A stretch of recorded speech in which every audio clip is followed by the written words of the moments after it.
Good evening everyone, আমি শাহনাজ পারভিন। আজকে আপনাদের সামনে আমরা আলোচনা করব লার্নিং ডিজাইন নিয়ে। লার্নিং ডিজাইনটা কি?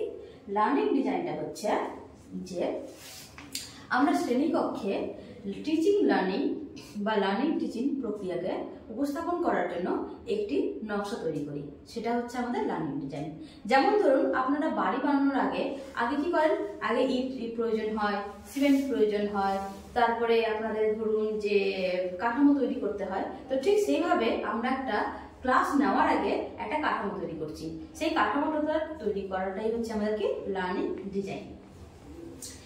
এবার লার্নিং ডিজাইন যেন তৈরি করছি, লার্নিং ডিজাইনের অনেকটা প্রসেস আছে। সেই প্রসেসটা কি? লার্নিং ডিজাইন তৈরি করতে গেলে আমাদেরকে আগে 6টা ধাপ আমাকে জানতে হবে। লার্নিং ডিজাইনের স্টেপ আমাকে জানতে হবে। লার্নিং ডিজাইন তৈরি করতে গেলে আমাদের কটা স্টেপ প্রয়োজন হয়? লার্নিং ডিজাইন তৈরি করতে গেলে আমাদের 6টা স্টেপের প্রয়োজন হয়।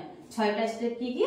প্রথমে হচ্ছে আমাদের আয়োজন স্তর, আয়োজন স্তর বা প্রিপারেশন, আয়োজন স্তর বা প্রিপারেশন।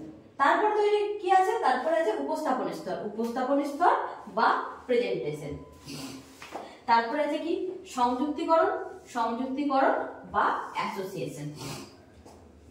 তারপরে আছে সাধারণীকরণ, সাধারণীকরণ বা জেনারেলাইজেশন।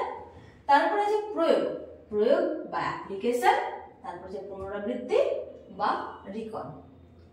ঠিক আছে, এইবার পুরো এই যে স্টেপটা কমপ্লিট করতে আমাদের, একটা লার্নিং ডিজাইন কমপ্লিট করতে আমাদের 40 মিনিট বা 40 মিনিট টাইম লাগে।